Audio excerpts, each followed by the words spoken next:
Hello friends, welcome to elixir institute. मैं Satish Kumar. Basic English की इस सीरीज़ में जो आपको सब कुछ मटेरियल रोजाना दिया जा रहा है या जो लगातार वीडियोस में आपको दिया जा रहा है उसमें बहुत स्वागत करता हूं। बेसिक इंग्लिश की सीरीज़ को हम लोग लेकर के चल रहे हैं। भाई गुड मॉर्निंग से हम लोगों ने शुरू किया, उसके बाद में हम लोगों ने किसी के हालचाल को पूछने का तरीका, किसी के रेजिडेंस को पूछने का तरीका, उसके बाद में हम लोगों ने जाना किसी के माता पिता भाई बहन के बारे में पूछने का तरीका कि वो क्या करते हैं या कैसे हैं। उसके बाद में आज मैं लेकर के आया हूँ आपको किसी की मुलाकात के बाद में जो वर्ड्स, जो फॉर्मल वर्ड्स बोले जाते हैं, फॉर्मल लाइंस बोली जाती हैं, उसको लेकर के आपके सामने आया हूं। दोस्तों, कई बार आपने देखा होगा, हिंदी में कई बार आपने सुना होगा, जब लोग अपनी मुलाकात का अंत करते हैं तो अक्सर कह करके जाते हैं भी आपसे मिलकर बड़ा अच्छा लगा, या आपको देख के बड़ा अच्छा लगा, या आपका दिन शुभ हो। देखिए, कई बार ये चीज़ें हो सकता है बहुत बेहतर हो, लेकिन कई बार तो ये बस फॉर्मेलिटी के लिए बोली जाने वाली लाइनें हैं, फॉर्मेलिटी के लिए बोली जाने वाले वाक्य हैं। लेकिन फिर भी चाहे फॉर्मेलिटी के लिए हो चाहे नहीं हो, लेकिन कुल मिला के हमें ये सब कुछ आना चाहिए। कहीं ऐसा ना हो कि सामने वाला बोले और आपके पार उतर जाए, उस समय आपको एक शर्मिंदगी महसूस करनी पड़े। इसलिए मैं सतीश कुमार आज फिर से ले आया हूं आपके लिए ऐसी ही कुछ चीजें जो आपको अपनी बेसिक कॉन्वर्सेशन में जरूर जाननी चाहिए।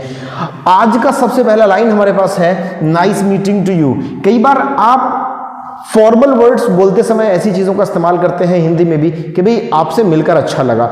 अगर आप हिंदी में इस तरीके से बोलते हैं और उसी को इंग्लिश में कन्वर्ट करना चाहते हैं, भाई आपसे मिलकर अच्छा लगा, तो आप बोल सकते हैं नाइस मीटिंग टू यू। वहीं अगर आप मिलने की बात को छोड़ करके अगर आप बोलते हैं कि आपको देख के अच्छा लगा, कुछ लोग ऐसे होते हैं जिनसे आप बहुत दिनों बाद मिलते हैं, बहुत दिनों बाद मिल करके आपको बड़ी खुशी होती है, उनसे मिलकर के बड़ा अच्छा लगता है आपको। ऐसे वक्त पर या ऐसे मौके पर आप लोग उनसे बोल सकते हैं भाई आपको देखकर अच्छा लगा, तो मतलब नाइस लुकिंग टू यू। आपको किसी से बात करके अच्छा लगा, आप एक्सपेक्ट कुछ और कर रहे थे, बंदे ने जब आपसे बात की तो उसने पूरा मन मोह लिया आपका, आप पूरे के पूरे फैसिनेट हो गए बिल्कुल, उसने आपका मन मोह लिया। तो ऐसी स्थिति में हम लोग बोल सकते हैं भाई नाइस टॉकिंग टू यू, आपसे बात करके अच्छा लगा। अच्छा, जब भी आपको कोई बोलता है कि नाइस मीटिंग टू यू, आपसे मिलके अच्छा लगा, तो आप चाहें तो सेम लाइन बराबर बोल सकते हैं, तो उत्तर हो गया। माने किसी ने मुझसे बोला नाइस मीटिंग टू यू, मैं भी उसको बोल दूं नाइस मीटिंग टू यू। किसी ने मुझसे बोला नाइस लुकिंग टू यू, मैं भी उसको बोल दूं नाइस लुकिंग टू यू। किसी ने मुझसे बोला नाइस टॉकिंग टू यू, तो मैं भी उसको पलट करके वही जवाब दे लूं नाइस टॉकिंग टू यू।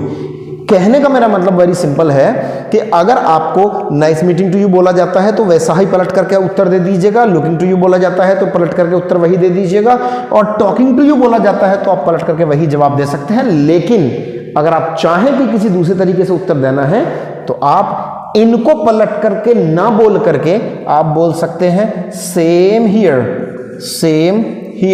या फिर ये भी अगर आप नहीं बोलना चाहते तो एक और भी इसका तरीका है, वो बोल सकते हैं, और वो है सेम टू यू। आप इन दोनों में से कोई भी बोल सकते हैं। अब तो 3 चीजें हो गई हैं हमारे पास में।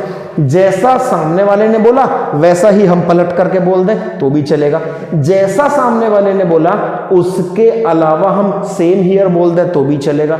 सामने वाले ने हमें बोला नाइस मीटिंग टू यू, तो हम सेम टू यू बोल दें तो भी चलेगा। माने एक ही चीज का 3 तरीके से आप लोग उत्तर दे सकते हैं। अब देखते हैं दूसरी चीज कौन सी है। कई बार हम लोग सामने वाले से बोलते हैं भाई आपका दिन शुभ हो, आपका दिन अच्छा हो। आपने कभी कस्टमर केयर पे कॉल किया होगा तो वहां से होता है, वहां से जो आवाज आती है वो यही आती है, यहाँ कॉल करने के लिए धन्यवाद, आपका दिन शुभ हो। तो आपका दिन शुभ हो उसको हम लोग अंग्रेजी में इस्तेमाल करते हैं भैया have a nice day. Have a nice day की जगह आप बोल सकते हैं हैव अ कूल डे।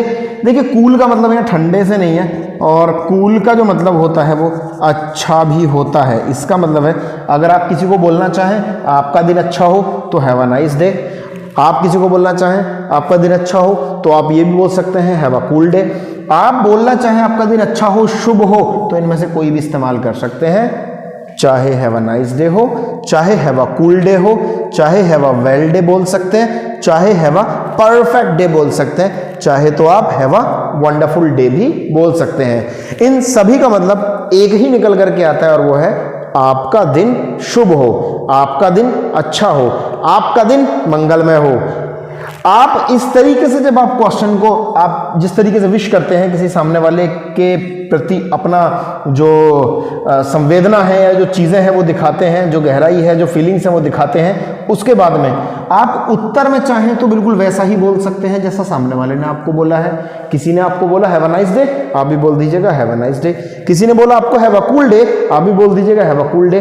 किसी ने आपको बोला हैव अ वंडरफुल डे, आप भी बोल सकते हैं वंडरफुल डे। लेकिन अगर पलट करके वही जवाब नहीं देना चाहते तो भी आप इन दोनों में से कोई एक यूज कर सकते हैं। या तो कर दीजिएगा सेम हियर या फिर कर दीजिएगा सेम टू यू।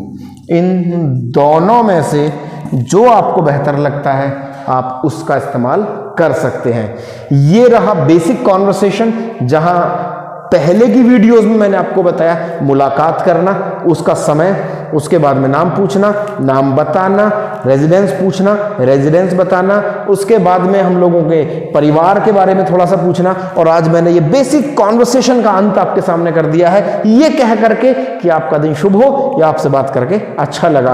अब आप हम लोग बढ़ेंगे धीरे धीरे, बेसिक कंसेप्ट और थोड़ा आगे बढ़ाएंगे, उसके बाद में चलेंगे सेंटेंसेस की तरफ। आप यूं ही देखते रहिएगा इन सारी की सारी वीडियोस को, आप लगातार लगे रहिएगा यूं ही इन सारी वीडियोस के साथ, हमारे साथ चैनल पर इंग्लिश सीखने के लिए। कॉन्वर्सेशन की वीडियोस में करिएगा प्रैक्टिस, यहां सीखिए बेसिक। मिलते हैं आपसे अगली वीडियो में। Thank you very much.